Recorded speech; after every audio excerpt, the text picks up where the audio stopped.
ഇത് രസോടാ ഗിരീഷേടി ഫ്രെയിം എന്ന് പറയുന്നത്. നമ്മൾ ഈ പണ്ട് സത്യനന്ദിക്കാട് പ്രിയദർശൻ എന്നൊക്കെ പറയുന്ന പോലെ ഗിരീഷേടി ആ ലെവലായിരുന്നു.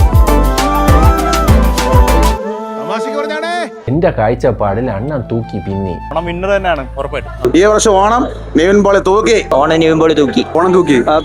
കിടിലൻ പടമാണ്. ഓണം തൂക്കി. ബത്ലഹേം കുടുംബ unit is the Onam winner. ഭയങ്കര രസമാണ്, ഭയങ്കര ഫീലാണ്. ഓണം തൂക്കി, ഒരു ഡൗട്ട് ഇല്ല. ഓക്കെ,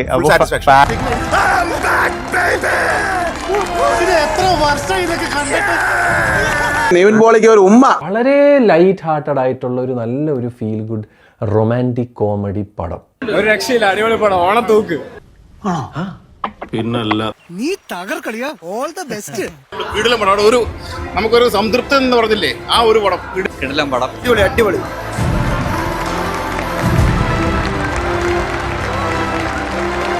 ഭയങ്കര രസമുള്ള പടം ഇവിടെ. You beauty, what a feeling. A Girish Shetty wonder. Such an entertainment, such an entertainment.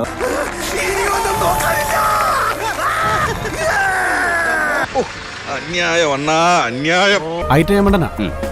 കലക്കം. Trend സെറ്റർ എന്ന് പറഞ്ഞാൽ ഇതാണ്. ഒരു സന്തോഷമുണ്ട്, കൊള്ളാം, രസമാണ്. ലൈക്ക് ഫാമിലി ആയിട്ടും ഫ്രണ്ട്സ് ആയിട്ടും കാണാൻ പറ്റിയത്.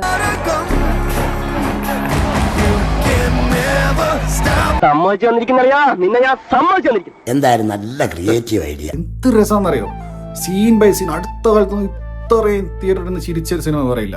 ഇതിൽ കൂടെ നീ എന്താ വേണ്ടേ?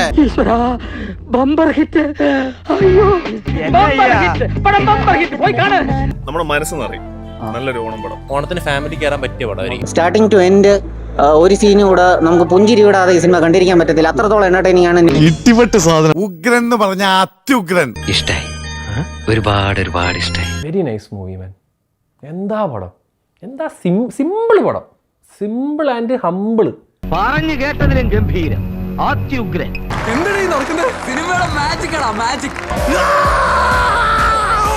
പിള്ളേരുടെ പടം പിടുത്തം കൊള്ളാല്ലടാ. പിന്നെ അഭിനയിച്ചിരിക്കുന്ന ഓരോ ക്യാരക്ടർ റോൾസ് ചെയ്ത ആൾക്കും ഏറ്റവും മികച്ച രീതിയിൽ know one's less than the other one, ആ രീതിയിലാണ് ഇതിന്റെ കാസ്റ്റിങ്ങും ഇതിന്റെ എല്ലാ ക്യാരക്ടർ റോൾസ് ചെയ്തിരിക്കുന്ന ആൾക്കാരും ചെയ്യുന്നത്. ഞാൻ ശരിക്കും ഇൻട്രസ്റ്റ് ആയി. ഈ അടുത്ത കാലത്ത് അങ്ങനെ ഒരു കഥ വന്നിട്ടില്ല. നിവിൻ, വാവ് മാൻ, എന്ത് രസമാണ് നിവിൻ ഇങ്ങനെ കണ്ടോണ്ടിരിക്കാൻ. അടിപൊളിയായിരുന്നു. നിവിൻ പോളി സെറ്റാണ്, എല്ലാരും സെറ്റാണ്. നിവിൻ പോളി തൂക്കി. എല്ലാവരും ഞെട്ടിപ്പോയി. എന്റെ മാഡം സാറ് കലക്കി പൊളിച്ചിരിക്കുക. എന്തോ അപ്ലാസ്. അഭിനന്ദിക്കാൻ സത്യം പറഞ്ഞാൽ എനിക്ക് വാക്കുകൾ കിട്ടുന്നില്ല. തട്ടത്തിമറയത്ത് കണ്ട അതേ വൈബ് പിന്നെയും കാണാൻ കിട്ടിയ ഒരു സന്തോഷമുണ്ട്. നമുക്ക് ഭയങ്കര സാറ്റിസ്ഫൈഡ് ആയിരിക്കും പടം കണ്ടിട്ട് ഇറങ്ങുമ്പോഴത്തേക്കിനും. പിന്നെ ചില ഫ്രെയിംസ് ഒക്കെ ഭയങ്കരമായിട്ട് കണക്ട് ആവും. നല്ലൊരു പടം. ആളുകൾ ഇങ്ങനെ ഞെട്ടിക്കുന്നില്ല, അത്രല്ലേ? ഇത് അഭിനയിക്കുമെന്ന് മനസ്സിലാവുകയില്ല, ഒരു സെക്കൻഡ് പോലും മനസ്സിലാവില്ല. അതുപോലത്തെ പെർഫോമൻസ്. പിന്നെ നിവിനും മമിതയും കൂടെ ഉള്ള ഒരു കെമിസ്ട്രി, അത് എന്ത് രസമെന്നറിയോ. ഈ അടിവയറ്റിൽ മഞ്ഞ് വീണ പോലത്തെ ഒരു സുഖം ഉണ്ടാവും പറയണേ. ഗിരീഷ് ഷെഡി undoubtedly the future of Malayalam cinema. സത്യമാണോന്ന് അല്ലാന്നോണ, ഞാൻ എന്റെ കണ്ണുകൊണ്ട് കണ്ടതല്ലേ. യവൻ പുലിയാണ് കേട്ടാ. നീ പൊന്നപ്പനല്ലടാ, തങ്കപ്പൻ. இந்த ஆட்டோ போதுமா குழந்தை? வேற லெவல், வேற லெவல்.